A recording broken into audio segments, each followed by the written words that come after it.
Fala pessoal, sejam muito bem-vindos a mais uma aula do curso preparatório CPROI. Eu me chamo Leonardo, sou um dos professores aqui da Academia Advisor, sou profissional CFP e hoje nós vamos dar continuidade aí na preparação falando sobre o conteúdo fundos de investimento. O tema hoje da nossa aula é características dos fundos de investimentos, um tema importantíssimo não só para a sua prova, mas também para você que tem o interesse, tem o desejo de atuar aí na área de investimento como especialista, como assessor. Esse é um tema importantíssimo para você também na ponta, no dia a dia, com o investidor tratar. Então, bora lá, colocar aqui em tela o tema da nossa aula e hoje nós falaremos, como já mencionei, sobre características dos fundos de investimentos. E quando nós falamos de fundos de investimento, existem duas características, ou seja, duas formas de nós classificarmos os fundos de investimento. O primeiro que nós podemos falar, que é justamente investimentos em ativos, o tão conhecido aí que teve a mudança conforme a CVM 175, que é os FIFs, que são fundos de investimentos financeiros. O que caracteriza um FIF, um fundo de investimento financeiro? Um fundo de investimento financeiro ele é caracterizado por um fundo que ele tem os seus investimentos em ativos financeiros. E o que podemos classificar como ativos financeiros? Esses ativos financeiros podem ser, por exemplo, um CDB, um fundo que compra CDB de uma instituição, classificado como nós vamos ver nas próximas aulas como um fundo de renda fixa. Esse é um FIF, um fundo de investimento financeiro. Um fundo que tem na sua carteira ativos, ações, é considerado um fundo de investimento financeiro. Que tem LCI, CRI, CRA. Então, tudo, vamos pensar assim, na composição da carteira desse fundo. Tem ativos financeiros que nós podemos falar, ações, CDB, ativos de renda fixa, títulos públicos do governo, são considerados sim como um FIF. E a outra característica que nós podemos encontrar que são fundos de investimentos não financeiros. E esses fundos de investimentos financeiros vão estar ligados, como exemplo que eu posso citar aqui, como um fundo imobiliário. Um fundo imobiliário é caracterizado justamente como um fundo de investimento não financeiro. Um ETF é considerado aí que é um fundo de índice como um fundo de investimento não financeiro. Um FIP, que é um fundo de participações de empresas, é considerado também como um fundo de investimento não financeiro, um FDIC, entre outros que nós vamos nos aprofundar ainda mais nas próximas aulas. Mas o importante para você ver quando nós falamos de características dos fundos é que existe principalmente dois. São essas duas características que eu trouxe aqui para vocês, que são fundos de investimento financeiros que a composição da carteira principalmente está em ativos financeiros como CDB, títulos públicos, ações. É considerado sim como um fundo de investimento financeiro. Fundo de investimentos não financeiros vão ser como esses exemplos que eu trouxe para vocês, fundos imobiliários, FDICs, FIPs, ETFs, entre outros exemplos que nós vamos abordar e nos aprofundarmos ainda mais nas próximas aulas. E uma outra característica que tem dentro dos fundos são os FIC, que é fundos de investimentos em cotas. Esses FICs são fundos de investimentos que compram cotas de outros fundos de investimento. E para trazer um exemplo, para exemplificar sobre os fundos de investimentos em cotas, eu trouxe aqui um slide. Pense que nós temos um fundo de investimento em renda fixa. Um fundo de investimento em renda fixa, nós vamos ver nas próximas aulas, mas a sua composição tem que ter pelo menos 80% dos ativos ligados com renda fixa, seja título público, seja renda fixa privada ou pública, tem que ter pelo menos ali 80%. Vamos pegar nesse exemplo que eu trouxe aqui para vocês, de um fundo de investimento em renda fixa. E ele é um FIC. Então, o que significa um FIC de renda fixa? Na composição, na carteira desse fundo, esse fundo ele vai ter cotas do fundo, por exemplo, de renda fixa A. Tem um fundo de renda fixa A que ele é 100% título público, por exemplo. Então, esse FIC renda fixa vai comprar cotas desse fundo. Ele também, dentro da sua composição, vai comprar cotas de outro fundo de investimento renda fixa, que no exemplo eu trouxe aqui, que é um fundo de renda fixa B. E também, um exemplo, ele vai comprar cotas de fundos de renda fixa de um fundo aqui que eu trouxe classificado como C. Então, o FIC vai ser justamente ter esta característica. É um fundo que tem, por exemplo, a sua política de investimento. Nesse exemplo que eu trouxe aqui para vocês, renda fixa, e ele vai comprar cotas de outros fundos que tenham a mesma política, ou seja, a mesma estratégia.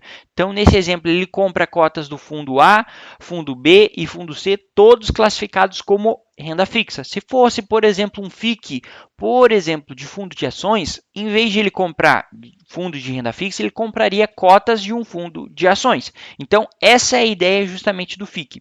E quando nós olhamos para o FIC, que é o Fundo de Investimentos em Cotas, eles têm que investir no mínimo, para ser considerado um FIC, 95% do patrimônio líquido em cotas e fundos de investimento. Então, para ser considerado um fundo de investimento em cota, esse fundo ele tem que compor todo o patrimônio, né? Todos os ativos, 95% no mínimo do patrimônio tem que comprar cotas de outros fundos. Essa é a característica que nós falamos que é um FIC, Fundo de Investimento em Cotas. Mas, quando nós olhamos, vamos relembrar, quando nós falamos de fundo de investimento, um fator importantíssimo é justamente o patrimônio líquido.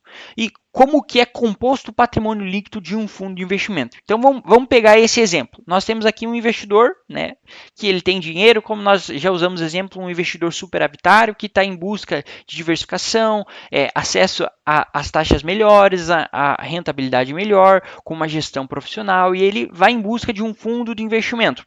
Então, não só ele, como outros investidores, eles aportam em um fundo de investimento, por exemplo, renda fixa.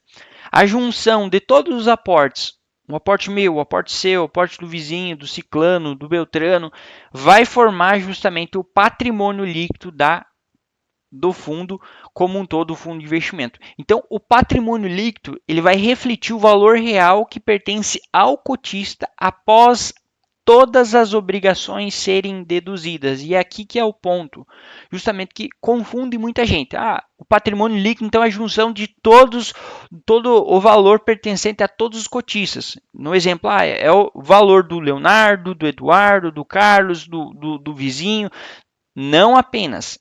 Ele é a junção de todo o valor que pertence a cotistas após serem deduzidas todas as obrigações. E é aí que nós chegamos justamente à fórmula do patrimônio líquido, que é o que pode cobrar sim na sua prova. O patrimônio líquido, então, ele vai ser justamente ativos, e quando a gente fala de ativos, é o valor de mercado de todos os ativos do fundo. Então, o que isso representa e significa esse ativos?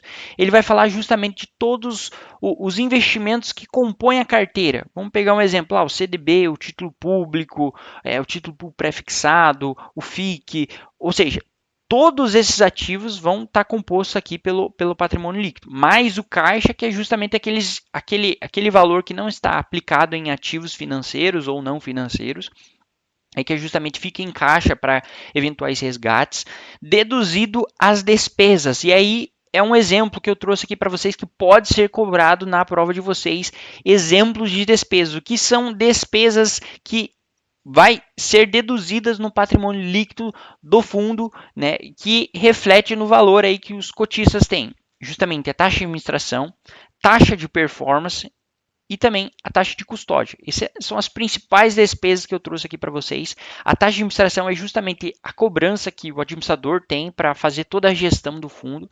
A taxa de performance nós vamos ver mais aprofundado nas próximas aulas, mas ela é justamente uma recompensa para o gestor superar o benchmark escolhido. E a taxa de custódia, justamente muitas vezes alguns ativos têm a cobrança de taxa de custódia, que é justamente para fazer a guarda dos ativos do fundo.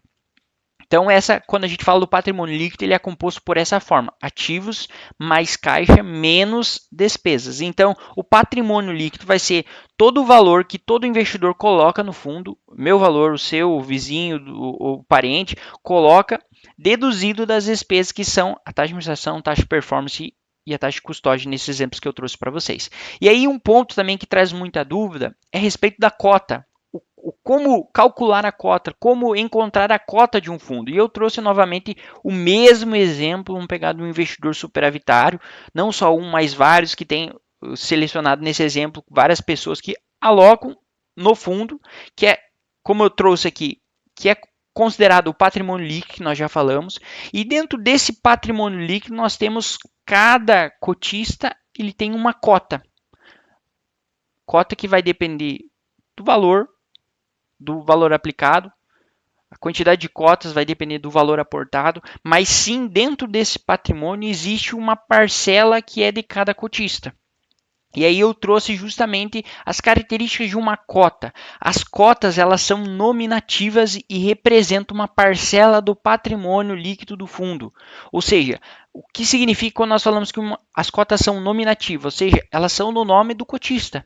Elas são exclusivas do cotista. E elas representam justamente como nesse exemplo uma parcela, nós temos todo o patrimônio líquido aqui, mas a cota vai ser justamente como se eu tivesse uma parcela daquele fundo. Vamos pegar um exemplo, nós trouxemos lá no início quando falamos de fundo de investimento, o apartamento. A cota representa justamente um apartamento em todo o residencial. Isso significa uma cota de um fundo. Ao adquirir uma cota, o investidor ele passa a ter direitos e deveres estabelecidos conforme o regulamento. Então, a cada valor de uma cota, quanto mais cotas eu adquiro, maior é a minha representação de posse dentro do patrimônio líquido. E com isso, eu tenho direitos e deveres, que são a próxima aula que nós teremos aí dentro do curso preparatório do CEPROI, falando sobre os deveres e obrigações dos cotistas, né? Então, e os direitos também, deveres e direitos e obrigações dos cotistas. Mas quando nós temos aí a fórmula, assim como nós temos a fórmula do patrimônio líquido, a forma da cota vai ser, o valor da cota vai ser o patrimônio líquido dividido pelo número de cotas. Então, pega um exemplo, o patrimônio líquido. Tem um exemplo bem hipotético. Eu tenho R$ 1.000 o patrimônio líquido de um fundo. E eu tenho 100 cotas. Então, o valor da cota vai ser R$ 10. Esse exemplo que eu trouxe aqui bem simples para ficar claro. Mas essa é uma fórmula que pode cair sim na sua prova. Lembrando que o patrimônio líquido, primeiro tem que se fazer a dedução de todas as despesas. Vamos relembrar a fórmula do patrimônio líquido. É ativos mais caixa menos despesas. Isso sim é o patrimônio líquido dividido pelo número de cotas emitidas, vai ser justamente o valor da cota do fundo. E aí eu trouxe aqui alguns exemplos que caem justamente na prova, o que influencia o valor da cota. Então, nesse exemplo que eu quero trazer para vocês, o que faz a cota cair ou subir? Essa é a dúvida. O que influencia a minha cota? Minha cota estava R$ 1 num dia, no outro dia está 1,10, ou no outro dia está 0,90. O que causa essas movimentações no valor da minha cota? E eu trouxe os exemplos que caem sim na prova de vocês, e o primeiro deles é a oscilação dos ativos. E quando eu falo da oscilação dos ativos, pense que nós estamos falando de um fundo de renda fixa que tem na carteira títulos públicos pré-fixados. E nós temos aí um movimento de aumento de juros. Esse movimento do aumento dos juros pode sim fazer com que a cota do fundo suba ou caia. Isso pode influenciar. Outros fatores que eu posso trazer é a inflação, dólar, outros fatores, o risco país, que influencia justamente no quanto o investidor ele exige de juros para investir no país. Então, o risco país ele influencia muito nisso, falando de juros. Então, quando nós falamos da oscilação do ativo, nós estamos falando de indicadores econômicos. Os indicadores econômicos, sim, afetam o valor da cota, causando a oscilação no preço dos ativos, a valorização ou desvalorização. Outro fator que é o custo dos fundos. Então, vamos pensar assim, se o fundo tem uma taxa de administração de 2%, consequentemente, isso vai afetar negativamente o valor da cota, porque quanto maior a despesa, menor será o patrimônio líquido. Então, tem todo esse ponto, a taxa de performance, a taxa de custódia, outras despesas do fundo. Então, os custos dos fundos podem sim influenciar o valor da cota, fazendo a cota subir ou cair. Vamos pensar assim, a taxa de performance, que não é cobrada sempre, mas sempre quando atinge, por exemplo, a linha d'água. Então, dependendo da taxa de performance, pode sim impactar aí no valor da cota. E outro ponto que é importantíssimo, que é talvez o que a prova mais vai cobrar de vocês aqui na prova do CEPROI, é justamente a marcação a mercado. E quando nós falamos a marcação a mercado, o que é a marcação a mercado? A marcação a mercado ela vai ser justamente a precificação do ativo da carteira conforme o valor negociado no mercado. Então, a marcação a mercado vai refletir o valor do mercado no momento, o valor daquele ativo no momento. Isso é realmente a marcação ao mercado. E por que existe, por que um fundo tem a marcação ao mercado? A marcação ao mercado existe justamente para evitar transferência de riqueza entre os cotistas e trazer maior transparência aos cotistas. Então, a marcação ao mercado existe justamente para evitar essa transferência de riqueza, porque se não tivesse, vamos pegar um exemplo, a pessoa que tinha mais cota, cada vez ela fica mais rica. Então, a marcação ao mercado vem justamente para evitar aquela pessoa que tem mais cotas ia ganhar, se não tivesse isso, da pessoa que tem menos cotas, do cotista que tem uma menor participação. Então, a marcação ao mercado existe justamente isso. E isso aqui é algo que pode cair na prova de vocês. Podem perguntar por que existe a marcação ao mercado num fundo de investimento. Existe sim para evitar a transferência de riqueza entre os cotistas. E vamos pensar assim, dentro das funções, o administrador ele é responsável por traduzir essa marcação ao mercado nas cotas e que ela é colocada diariamente, como eu trouxe aqui, os fundos devem marcar as cotas diariamente. Então, quem faz a marcação ao mercado é justamente o responsável, é o administrador do fundo de investimento. E aí eu trouxe um exemplo para que vocês entendam na prática o que é marcação ao mercado. E nesse exemplo eu trouxe um título do governo, a LTN, que é o famoso título pré-fixado do governo, com vencimento em 2029. E eu trouxe nesse gráfico, eu peguei desde o início, que foi ali em 2022, essa linha em laranjado representa o preço unitário, ou seja, é o preço da compra. Lembrando que o título pré-fixado, no final, no vencimento, ele vai ter um valor de R$1.000. Então, no final, se eu, por exemplo, quando eu comprei lá no início de 2022, eu comprei a 474, em 2029, eu vou ter um valor de R$1.000. Então, o valor de face vai ser sempre R$1.000. Então, essa linha laranjada é justamente o preço unitário. Na linha azul, eu trouxe a taxa de compra. Lembrando que quando nós falamos de investimento, existem duas formas. A marcação na curva, que ela reflete justamente essa valorização dia após dia de juro composto até chegar em R$1.000. E nós temos a marcação a mercado, que é justamente essa precificação conforme o valor no momento. E aí vamos pegar um exemplo. Quando nós entramos aqui compramos esse título lá em 2022, o preço unitário era 474 e a taxa de compra era 11,41. E teve momentos, por exemplo, que a taxa foi para próximo de 13 ou passou de 13. E qual que é o movimento que nós identificamos? Quando a taxa sobe, vamos pensar assim, o preço unitário está lá embaixo. Quando a taxa de juros a mercado diminui, como é um exemplo que nós pegamos aqui, a taxa foi a 10, o preço unitário sobe. Então, a marcação a mercado vai ter justamente essa relação inversa entre taxa de juros e preço unitário. Quando a taxa sobe, o preço unitário cai. Quando a taxa cai, o preço unitário, que é o PU, sobe. É o exemplo que eu trouxe aqui. Quando a taxa subiu, o preço unitário estava lá embaixo. A taxa caiu, o preço unitário subiu.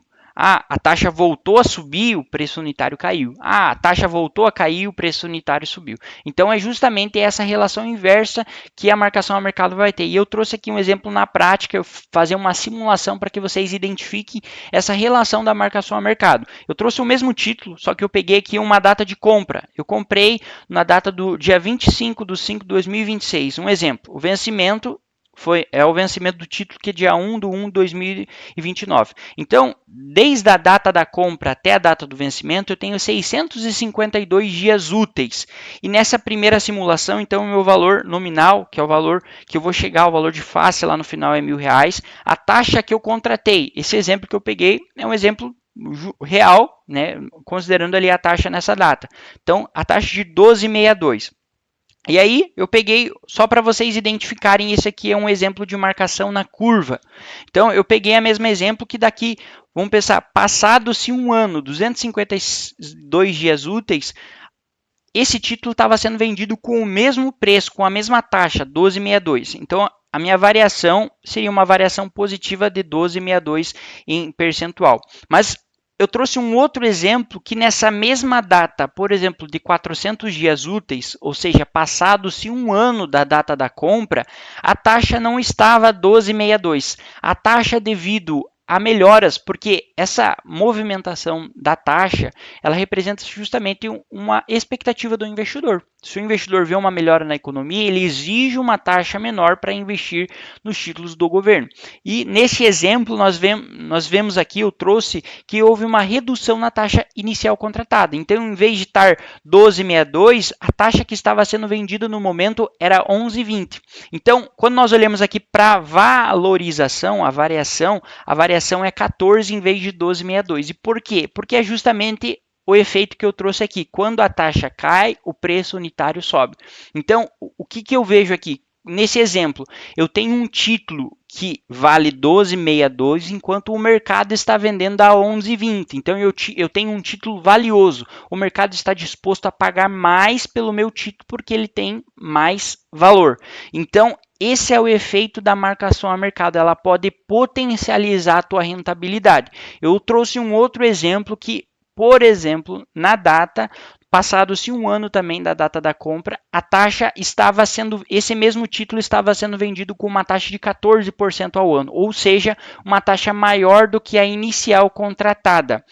O que nós vemos nesse exemplo? Na variação, uma variação menor do que a inicial, que é 12,62. Porque é novamente o exemplo, quando a taxa de juros sobe, o preço do título cai. Nesse exemplo, o que eu tenho? Eu tenho um título que vale 12,62, enquanto o mercado está vendendo o mesmo título com uma taxa de 14%.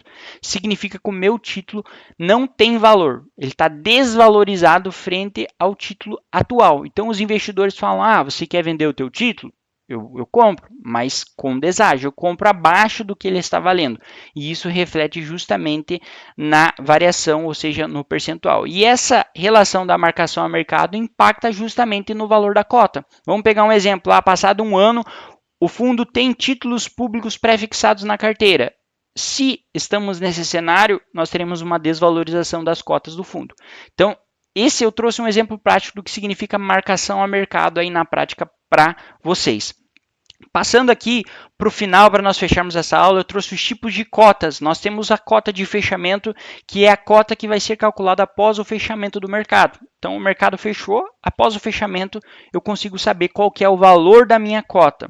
Então, essa cota ela é muito comum em fundo de ações, multimercados e fundos mais voláteis, porque no final, eu já sei, eu consigo saber apenas no final do dia o valor da minha cota. E nós temos a cota da abertura, que ela é calculada no início do dia. Ela é muito comum em fundos fundos DDI que tem uma menor volatilidade. Então o investidor ele já inicia o dia aplicando sabendo o valor da sua cota. E aí também nós temos aqui a respeito da mecânica de resgate. Quando nós falamos de mecânica de resgate, existem dois termos aqui que são importantíssimos nós diferenciarmos, que é conversão versus liquidação. Quando nós estamos falando justamente na dinâmica da saída do investidor. Quando o investidor ele solicita o resgate do seu fundo, envolve esses dois momentos distintos que são conversão e liquidação. Quando nós falamos da conversão, fala justamente da cotização. Então, o que significa isso? Vai ser o momento em que o preço da cota é fixado. O que significa isso? Vamos pegar um exemplo. Eu solicitei o resgate. Se a conversão ou a cotização for em D+1, o valor da cota que vai contar para o meu resgate é um dia após a solicitação de resgate. Conversão, cotização significa isso. É o valor da cota para o fechamento, para a liquidação, que a liquidação vai ser justamente o momento em que cai na conta corrente ou na conta do investidor. Então, nós temos esses dois momentos distintos que é importante você saber diferenciar aí para a sua prova. E aí, uma regra de ouro, que eu trouxe aqui para vocês, que é a regra da CVM, que cai na prova. Trouxe aqui em negrito, aqui nesse quadro, porque é uma questão de prova mesmo, que o prazo entre a conversão e o pagamento não pode ser maior do que 5 dias úteis. Caso for maior, gera uma multa de 0,5% ao dia para o gestor, para o administrador do fundo. Então, é uma regra de ouro aí que tem para vocês o prazo entre a conversão. Então, vamos pegar um exemplo que tem um momento aqui, por exemplo, dessa conversão. Tem o prazo de solicitação de resgate.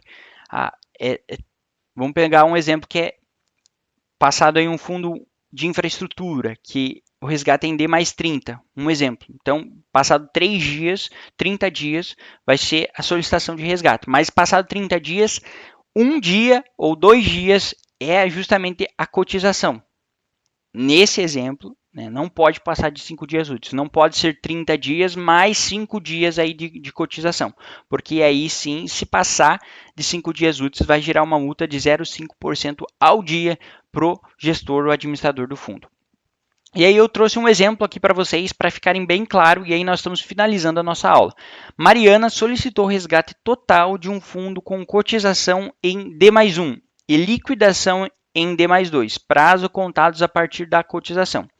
Ela fez o pedido na quarta-feira, quando ocorrerá o resgate. E aí eu trouxe justamente uma dinâmica, então nós temos aí um prazo de resgate em D mais 2, ou seja, vai cair na conta corrente, na conta do investidor, 2 dias após a solicitação, mas o valor da cota, nós temos aqui quarta-feira que foi o dia da solicitação. A cotização, que é o valor que vai contar justamente o meu investimento, vai ser em D mais 1. Então, quinta-feira vai ser justamente a cotização. Então, vamos pegar um exemplo, a um fundo.